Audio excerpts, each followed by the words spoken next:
ఇప్పుడు బాలు అని పిలవాలనా బాలిక అని పిలవాలనా? నన్ను నయనతార అని పిలువు.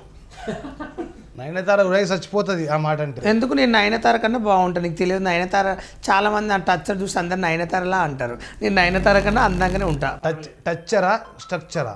టచ్చరు. స్ట్రక్చర్ టచ్చర్ కాదు structure. Okay, I don't know English. టచ్చర్ నో.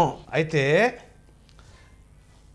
అసలు ఉప్పల్ బాలు ఎక్కడి నుంచి వచ్చిండు, ఎట్లా వచ్చిండు, ప్రస్థానం ఏంది, అసలు కథ ఏంది? అసలు మా ఊరు నుంచి వచ్చాను. అందరు ఊర్లకించి వస్తారు. నేను మీ ఉప్పల్ బాలు, నాది మహబూబ్నగర్ డిస్టిక్. దిస్ ఈజ్ వెన్నచేడు మాది. దిస్ ఈజ్ మా ఎమ్మెల్యే రామ్మోహన్ రెడ్డి పరిగి. మాకు నిన్నటి వరకు అన్నట్టు రామ్మోహన్ రెడ్డి పరిగి మాకు వెన్నచేడు మాది. ఫస్ట్ టైం నేను ఏం చేశానంటే, నేను ఒకరు పనికని హైదరాబాద్ తీసుకొచ్చారు. తీసుకొచ్చి ఉప్పల్లో సెటిల్ అయ్యి ఉప్పల్లోకి పేరు తెచ్చి ఇప్పుడు ఉప్పల్ బాలని ఒక అట్టికాయల భాస్కర్ బాలరాజుతో వర్క్ చేసుకుంటూ ఉప్పల్లో సెటిల్ అయిపోయాను. సరే, అయితే ఇప్పుడు నీకు వైజాగ్ సత్యకి అసలు మీ ఇద్దరికి పరిచయం ఎట్లా ఏర్పడ్డది, మీ ఇద్దరు ప్రయాణం ఎట్లా మొదలైంది అన్నట్టు? వైజాగ్ సత్య నాకు ఎలా తెలుసు అంటే, ఆయన టిక్టాక్లో నా వీడియోలు చూసి బాగా పిచ్చెక్కిపోయాడంట. ఆశపడ్డాడు. ఆశ అంటే ఒక ఫ్రెండ్ లాగా నీ వీడియోలు. నేను ఒక మా టీవీలో ప్రోగ్రామ్ చేస్తారు కదా, అవార్డ్స్ ఫంక్షన్. ఆ ఫంక్షన్లు చేసినప్పుడు నాకు డ్యాన్స్కి పిలిపించారు. ఈయన సింగర్ బేబీతో వచ్చాడు వైజాగ్ సత్తా. వచ్చినప్పుడు హాయ్ ఉప్పల్ బాలు, మీ వీడియోస్ బాగుంటాయి, మీరంటే నాకు ఇష్టం, మీ నెంబర్ ఇస్తానని అడిగాడు. నేను అప్పటికే ఫేమస్ కదా, అక్కడికి వచ్చాను. ఈయన సింగర్ బేబీతో వచ్చారు అన్నట్లు. వస్తే నేను నెంబర్ ఇస్తావా ఉప్పల్ బాలు అంటే ఇస్తానని చెప్పా. వచ్చాడు నా దగ్గరికి. వచ్చి హైదరాబాద్లో ఉంటాను, నీతో పాటు నేను కూడా సినిమాలు అలా చేస్తాను, నాకు కూడా అంతకుముందు సింగర్ బేబ్తో రాజమౌళి ఇంటికి కానీ చిరంజీవి ఇంటికి వెళ్ళాను, ఇంటర్వ్యూలు చేశాను అది అన్నాడు. ఓకే పర్లేదు వచ్చేసే సత్య అని ఆయన హైదరాబాద్కి వచ్చేసాడు. వచ్చేస్తే నేను ఇంకా హైదరాబాద్లో తన రూమ్ తీసుకుని ఫస్ట్ మా ఫ్రెండ్ వాళ్ళ రూమ్లో పెట్టాను. తర్వాత తన సొంతంగా రూమ్ తీసుకున్నాడు. ఆ రూమ్లో తను ఉంటాడు. నేను అప్పుడప్పుడు నెలకు 15 రోజులు అక్కడ 15 రోజులు ఉప్పల్లా అలా జర్నీ మా ఇద్దరిది మొదలైంది. మా పరిచయం మొదలై ఇప్పటికి కరెక్టు 5 సంవత్సరాలు అవుతుంది.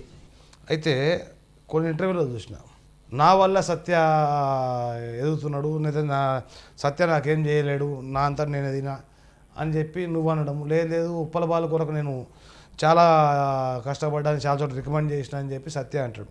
అంటే ఇది జనాలను పిచ్చోళ్ళు చేయడానికి మీ ఇద్దరు ఒకరినొకరు తిట్టుకుంటే మళ్ళీ తెల్లారి చూస్తే ఇద్దరు కలిసే ఉంటారు. మళ్ళీ ఏదో నేను హాయ్ అండి నేను వైజాగ్ ఉప్పల్ బాల్ అండి నేను సత్యతోటి వాళ్ళ వైజాగ్ వచ్చినాను నువ్వు అంటావు, లేకపోతే హాయ్ అండి నేను వైజాగ్ సత్య అండి ఉప్పల్ బాల్ నేను కలిసి పలానా చోటుకు వచ్చాను సత్య అంటాడు. అంటే మీ ఇద్దరు కలిసి జనాలను పిచ్చోళ్ళని చేస్తున్నారనట, లేకపోతే వాస్తవంగా మీ ఇద్దరి మధ్య మనస్పర్ధలు ఉన్నాయట? మా ఇద్దరి మధ్యలో ఏం లేదు. ఎందుకంటే సత్య నాకు నచ్చవా, నేను కొంత వారితో తిరుగుతా, నాకు నచ్చదు అంటే నా ఇష్టం వచ్చిన వాళ్ళతో నేను తిరుగుతాను.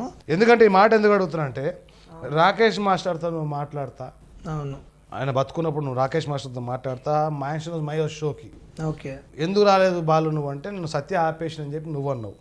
తర్వాత సత్యతో మాట్లాడి నాకేం సంబంధము, నేనేమి ఆపలేని చెప్పి సత్య అంటాడు. అంటే ఏందన్నట్టు అసలు ఇది జనాలు మీరు కన్ఫ్యూజ్ చేస్తుంది. చెప్తాను. అప్పుడు మాకు వేరే షూట్ ఉంది, వెంజల్ కిషోర్ అందరూ హీరో, శ్రీకాకుళం షెర్లాక్ హోమ్స్ అనే మూవీ. నేనే బాలుకి వెళ్ళొద్దు అన్న.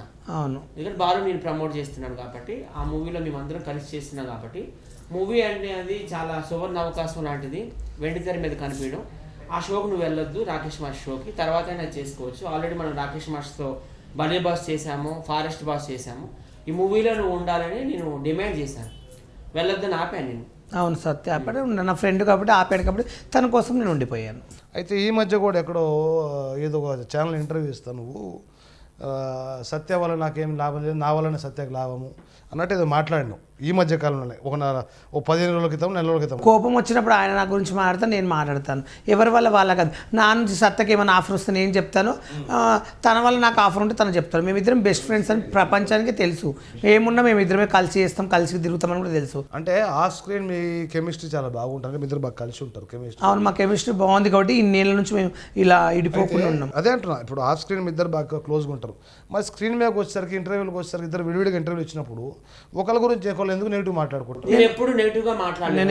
నేను ఎప్పుడు నిజంగా బాలు కోసం నేను నెగిటివ్ గా మాట్లాడినట్టు మీరు ఆ వీడియో తీసుకొస్తే నేను హైదరాబాద్ వదిలేదు. నేను నీ విషయం మాట్లాడలేదు, కానీ బాలు నువ్వు ప్రమోట్ చేసావంటున్నావు కాబట్టి, బాలు నీ వల్ల ఏ మూవీస్ లో వచ్చాయి, ఏ టీవీ షోలో వచ్చాయి, లేకపోతే ఏ స్టూడియోలో కూర్చోబెట్టావంటే నేను చెప్పాను తప్పితే బాలు మీద నేను ఎప్పుడు నెగిటివ్ గా మాట్లాడలేదు. ఇంకో విషయం ఏంటి, బాలు నేను సోషల్ మీడియాలో ఫ్రెండ్స్, నా వల్ల ఆయనకు అవకాశాలు వచ్చి, ఆయన వల్ల నాకు అవకాశాలు వచ్చి, నా వల్ల ఆయన లబ్ధి పొందాడు, ఆయన వల్ల నేను లబ్ధి అంటే ఈ పొందాడు. question- ఇద్దరు హెల్ప్ చేసుకుంటూ ఉన్నాం కాబట్టి ఇన్ని రోజులు ఫ్రెండ్షిప్ కంటిన్యూ అయింది. అయింది. నేను ఎప్పుడు కూడా బాల్ మీద నెగిటివ్ గా అయితే మాట్లాడలేదు. అంటే నేను క్వశ్చన్ ఎందుకు అడుగుతున్నా అంటే చాలా చోట్ల చాలా వీడియోల్లో చాలా ఇంటర్వ్యూల్లో ఒకరి గురించి ఒకరు మాట్లాడింది జనాలు కన్ఫ్యూజన్లోకి వచ్చారు. అంటే ఇప్పుడు నేను చెప్తున్నా కదా పబ్లిక్ మేమిద్దరం ఎప్పుడైనా బెస్ట్ ఫ్రెండ్సే, మేమిద్దరం తన వల్ల నాకు ఆఫర్లు వస్తాయి, నా వల్ల తనకు ఆఫర్లు వస్తాయి. ఎవరికి వచ్చే స్థాయిస్ వాళ్ళకు, ఎవరి టాలెంట్ వాళ్ళకి ఇస్తారు. ఎవరిని ఫేమస్ చేయరు, ఎవరు వాళ్ళ ఫేమస్ గారు, ఎవరు సొంతంగా వాళ్ళే ఫేమస్ అవుతారు. ఒకరు చెప్తే ఫేమస్ కావడము, ఇంకొకరు మన వల్ల మనకు అవకాశాలు రావు. ఎవరి టాలెంట్ వాళ్ళది అంతే. అయితే ఇప్పుడు